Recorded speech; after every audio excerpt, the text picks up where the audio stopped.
So guys, जैसा कि हमने पिछले एपिसोड में देखा, याओ लाओ भी इल्यूजन डस्ट के अंदर फंसे हुए थे, पर जियोयान ने उन्हें नॉर्मल कर दिया था। फिर वो अपने बाकी साथियों से भी मिल चुके थे, पर चारों तरफ इल्यूजन डस्ट फैली हुई थी। सभी समझ गए थे कि प्यूरिफाइंग डेमोनिक लोटस फ्लेम अब काफी ज्यादा पावरफुल हो चुकी है। पहले प्यूरिफाइंग डेमोनिक लोटस फ्लेम इस टेक्निक का इस्तेमाल नहीं कर सकती थी। तभी वहां पर काफी सारे फायर स्लेव्स आ गए थे, जो खुद को एक्सप्लोड करके उन्हें नुकसान पहुंचाना चाहते थे। इसीलिए सभी अपनी जान बचाकर इधर उधर भागने लग गए थे और फिर वो एक हॉल में पहुंचे थे जहां फायर स्लेव्स अंदर नहीं आ सकते थे। पर सभी को एहसास था कि यह जगह और भी ज्यादा खतरनाक खतरों से भरी हुई है। तभी एक फायर सेंट स्लेव सामने आ गया था, जो 4 स्टार फायर सेंट था। सभी ने मिलकर उस पर हमला किया था और किसी तरह उसे हरा दिया था। पर एक तेज एनर्जी उड़ती है और वो फायर स्लेव अपने क्लेन टैटू को एक्टिवेट कर लेता है। वो जियो क्लेन का क्लेन टैटू था। जियोयान पूरी तरह से हैरान रह जाता है और कहता है कि ये तो मेरे जियो कबीले का क्लेन टैटू है। जूनर और बाकी सभी भी हैरान रह जाते हैं। अब वो फायर सेंट स्लेव वापस ऊपर उठता है और तेजी से अपनी एनर्जी से चारों तरफ स्लेश अटैक करने लगता है। इसीलिए सभी अलग अलग होकर अपनी जान बचाने लगते हैं। जियन को भी एक स्लेश छूने वाला होता है, पर वो बाल बाल बच जाती है और तेजी से अपने ड्रैगन स्पीयर से उन स्लेश का विरोध करने लगती है। पर अब वो फायर सेंट स्लेव तेजी से आगे बढ़ता है और जूनर पर सीधा हमला करता है। जूनर उसकी कुल्हाड़ी के हमले को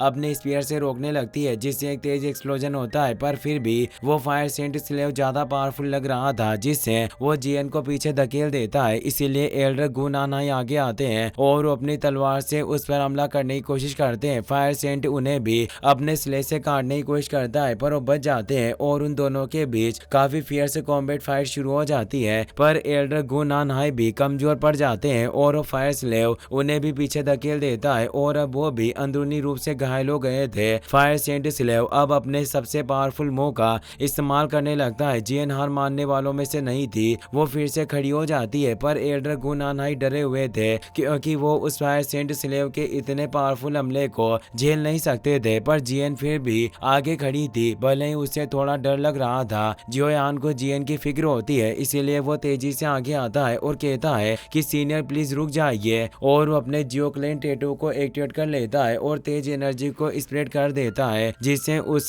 सीनियर को एहसास होता है कि अपना है और वो अपने अटैक को हिट होने से पहले ही रोक देते हैं। वो सीनियर कहते हैं कि यह तो जियो क्लेन का टैटू है। जियोयान विनम्रता पूर्वक कहता है कि मैं जियोयान हूँ, क्या मैं जान सकता हूँ कि आप जियो कबीले में कौन से सीनियर हैं? पर वो सीनियर अभी भी प्यूरिफाइंग डेमोनिक लोटस फ्लेम के कंट्रोल में थे, इसीलिए उन्हें कुछ याद नहीं आ रहा था और वो फ्लेम लगातार उनकी दिमाग पर दबाव बनाने की कोशिश कर रही थी। पर सीनियर को पुरानी यादें धुंधली धुंधली याद आ रही थी, पर कुछ भी समझ नहीं आ रहा था। वो कहते हैं कि आखिर मैं कौन हूँ?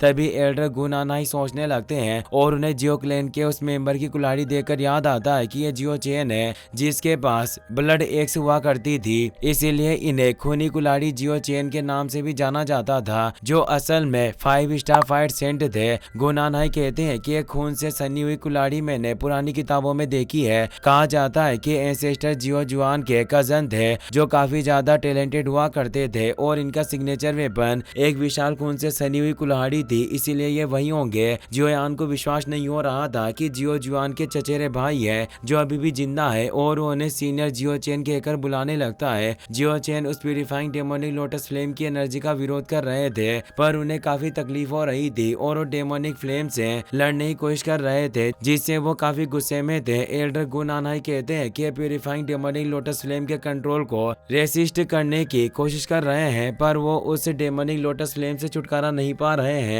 जिससे उनका सिर काफी भारी होने लग गया था। तभी जियोयान के माथे में तेज एनर्जी ग्लो होती है और वो देख पाता है कि जियो चेन के अंदर एक डेमोनिक लोटस फ्लेम ने एक सील लगा रखी है, जिससे वो उसके कंट्रोल में है। इसीलिए अब वो आगे बढ़ता है और अपनी हेवनली फ्लेम की मदद से उन्हें शांत करता है और कहता है कि सीनियर मैं आपकी मदद कर सकता हूँ, और वो अपनी हेवनली फ्लेम को उसके अंदर ट्रांसफर करने लगता है। वो हेवनली फ्लेम की एनर्जी उनकी रक्त वाहिकाओं से होती हुई उस जगह पर पहुंच जाती है जहां प्यूरिफाइंग डेमोनिक लोटस फ्लेम की सील लगी हुई थी और जियोयान की एनर्जी उस सील को धीरे धीरे कमजोर करने लग जाती है। सभी ये देखकर खुश होते हैं कि जियोयान उस सील पर कंट्रोल बना पा रहा है और जियो चेन भी पूरी तरह से शांत हो गए थे और अब कुछ ही देर में जियोयान की एनर्जी उस सील को पूरी तरह से तोड़ देती है, जिससे जियो चेन पूरी तरह से नॉर्मल हो जाते हैं और जियोयान को इस मदद के लिए थैंक्स कहते हैं। जियोयान कहता है कि सीनियर, आपको थैंक्स कहने की जरूरत नहीं है, मैं तो सिर्फ एक जूनियर हूँ, वाकई आप काफी पोलाइट हैं। जियो चेन कहते हैं कि बच्चे, क्या तुम भी जियो कबीले से हो? इस पर जियोयान कहता है कि इस जूनियर का नाम जियोयान है, मैं एंसेस्टर जियो चेन को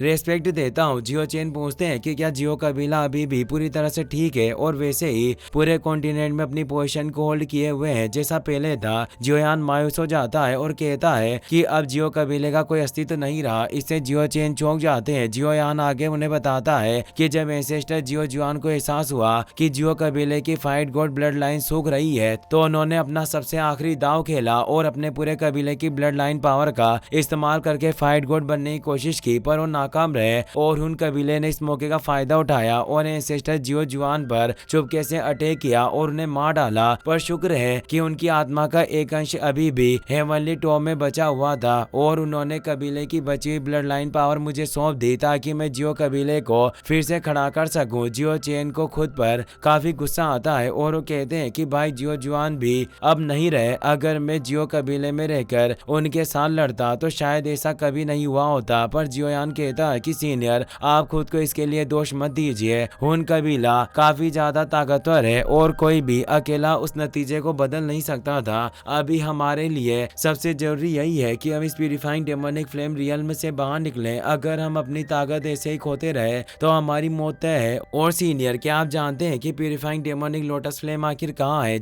जियो चेन सभी को देखकर कहते हैं कि तुम लोग उसका कोई मुकाबला नहीं हो, तुम उसका सामना नहीं कर सकते क्योंकि उस डेमोनिक फ्लेम की ताकत का कोई अंदाजा नहीं लगाया जा सकता है। जियोयान कहता है कि तो क्या हुआ, यहाँ आने का मतलब ही यही है कि हमें उससे लड़ना होगा। अगर ऐसा है कि वो काफी पावरफुल है तो हम खुद ही उस पर हमला करेंगे और अपनी जान की बाजी लगाकर लड़ेंगे और यहाँ से निकलने का रास्ता बनाएंगे। जियोयान के इस आत्मविश्वास को देखकर जियो चेन भी खुश हो जाते हैं और कहते हैं कि तुम सच में एक जियो कबीले के मेंबर हो। और वो अपनी वैक्यूम पाम टेक्निक से अपनी कुल्हाड़ी को अपने पास ले लेते हैं और सभी से कहते हैं कि मेरे पीछे आओ और वो तेजी से आगे बढ़ने लग जाते हैं। फिर हमें कुछ समय बाद प्यूरिफाइंग डेमोनिक लोटस फ्लेम के पैलेस में पहुंचते हुए दिखाया जाता है जो काफी ज्यादा भव्य था। जियो चेन सभी से कहते हैं कि हम प्यूरिफाइंग डेमोनिक लोटस फ्लेम की ट्रू लोकेशन पर पहुंच गए हैं। जियोयान आगे आता है और देखता है कि वहां पर प्यूरिफाइंग डेमोनिक लोटस फ्लेम की ह्यूमन फॉर्म मौजूद थी। वो कहता है कि मेरे फायर स्लेव ने वाकई बहुत अच्छा काम किया है जो ये यहाँ पर कुछ दिलचस्प लोगों को लेकर आया है। क्या तुम सभी भी मेरे फायर स्लेव से बनने के लिए तैयार हो? सभी परेशान हो जाते हैं क्योंकि आवाज काफी ज्यादा भयानक लग रही थी। डेमोनिक फ्लेम बॉडी कहती है कि मुझे तुम्हें हराना होगा और तुम्हें डेमोनिक फ्लेम एसेंस को प्राप्त करने का मौका मिल जाएगा, वरना तुम हमेशा के लिए यही रह जाओगे। और वो उन सभी पर तेज दबाव डालने लगता है जिससे सभी को परेशानी हो रही थी और वो ठीक से खड़े भी नहीं हो पा रहे थे। एडर गुनानाई कहते हैं कि वास्तव में काफी ज्यादा भयानक एनर्जी है, पर जियोयान को इससे बिल्कुल भी फर्क नहीं पड़ रहा था, मानो उस पर कोई दबाव ही ना पड़ रहा हो। और वो मुस्कुरा रहा था और कहता है कि ये सिर्फ दिखावा कर रहा है, मुझे मानना पड़ेगा कि तुम्हारा ये मायाजाल वाकई बहुत ज्यादा असली लगता है जिससे लोग इल्यूजन और रियलिटी में फर्क ही नहीं कर पाते। लगता है कि तुमने प्यूरिफाइंग डेमोनिक लोटस सेंट की पूरी विरासत हासिल कर ली है जिससे तुम अब खुद भी इल्यूजन बनाने में माहिर हो गए हो। जेन और बाकी सभी हैरान रह जाते हैं कि क्या ये वाकई एक इल्यूजन है। याओलाओ कहते हैं कि यहाँ आसपास जो फ्लक्चुएशन मौजूद है वो बिल्कुल असली है, ये बिल्कुल भी एक इल्यूजन की तरह नहीं लगता। जियोयान कहता है कि हाँ सब असली है, लेकिन फिर भी हम एक मायाजाल के अंदर फंसे हुए हैं। यही इस नाइटमेयर हेवनली फोर की सबसे टेरिफाइंग स्किल है, ये लोगों को पता भी नहीं चलने देती कि हम इल्यूजन में है या रियलिटी में। जब से हम इस जगह पर आए हैं तब से हम डेमोनिक फ्लेम इल्यूजन में फंसे हुए हैं और लगता है कि इस प्यूरिफाइंग डेमोनिक लोटस फ्लेम के बिछाए हुए जाल में फंसते आ रहे हैं और हम जितनी गहराई में जाते जाएंगे उतना ही ज्यादा इसमें दसते जाएंगे और अंत में जाकर इसके फायर स्लेव्स बन जाएंगे। एल्डर गुनानाई कहते हैं कि जियोयान, तुम्हारे कहने का मतलब यह है कि हमने जिस फायर स्लेव्स को देखा और जियो चेन को देखा, क्या ये सब फेक है और ये सब एक इल्यूजन था? जियोयान कहता है कि एंसेस्टर जियो चेन असली है, बस उनका दिमाग प्यूरिफाइंग डेमोनिक लोटस फ्लेम के कंट्रोल में था। और आपको याद होगा कि जब हम इनसे लड़ रहे थे तो वहाँ भी इल्यूजन स्मोक फैला हुआ था